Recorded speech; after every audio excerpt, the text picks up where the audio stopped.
ஹரி ஓம்.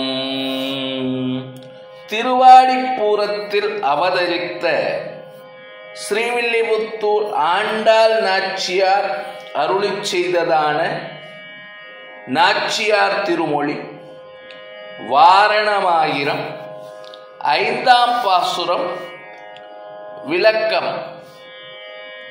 பாசுரத்தை பார்ப்போம். கதிரொளி தீபம் கலசமுடனேந்தி சதிரில மங்கையர் தாம் வந்தெதிர்கொள்ள மதுரையார் மன்னன் அடிநிலை தொட்டு எங்கும் அதிர புகுத கணா கண்டேன் தோழினான்.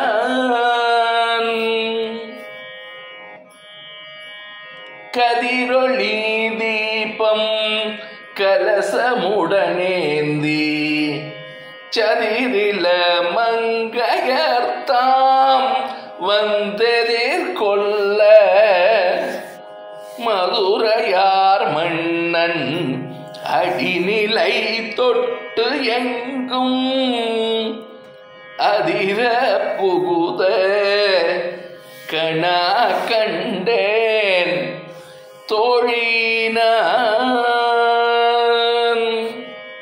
ஆண்டாள் நாச்சியார் அருளிச் செய்ததான வாரணமாயிரம் 5வது பாசுரம் இப்படி அமைந்திருக்கிறது.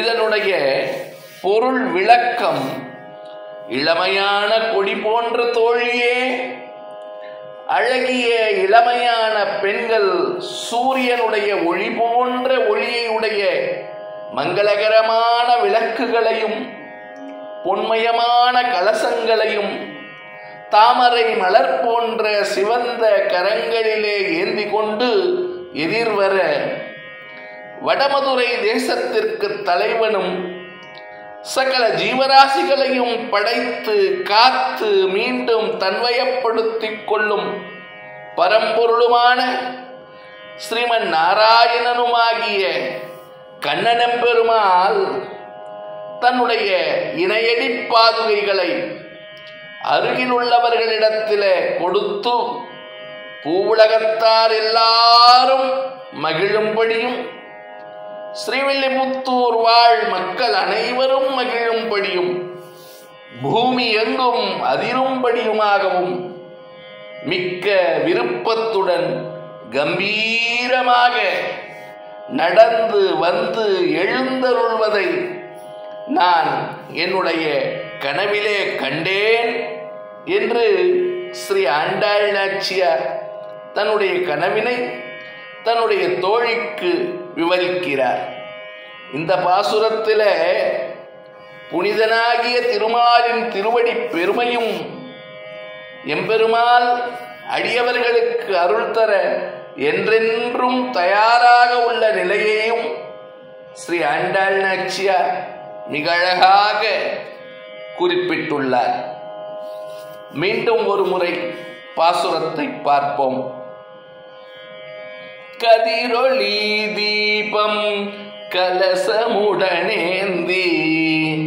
சதிரில மங்கைய தாம் வந்தெதிர்கொள்ள மதுரையார் மன்னன் அடிநிலை தொட்டெங்கும் அதிர புகுத கணா கண்டேன் தோழினான். ஸ்ரீ ஆண்டாள் நாச்சியார் அருளிச் செய்ததான நாச்சியார் திருமொழியினுடைய வாரணமாயிரம் 5வது பாசுரத்தை மிக விவரமாக நாச்சியார் அருளிச் செய்திருக்கிறார். நாம் அனுபவிப்போம், ஆண்டாள் பாசுரங்களை சேவிப்போம், கண்ணனெம்பெருமாளுடைய திருப்பெரும் கருணைக்கு இலக்காவோம், வாழ்க்கையிலே உன்னத நிலையை அடைவோம். லோகா சமஸ்தா சுகினோ பவந்து. ஜெய் ஸ்ரீராம். जय हिंद।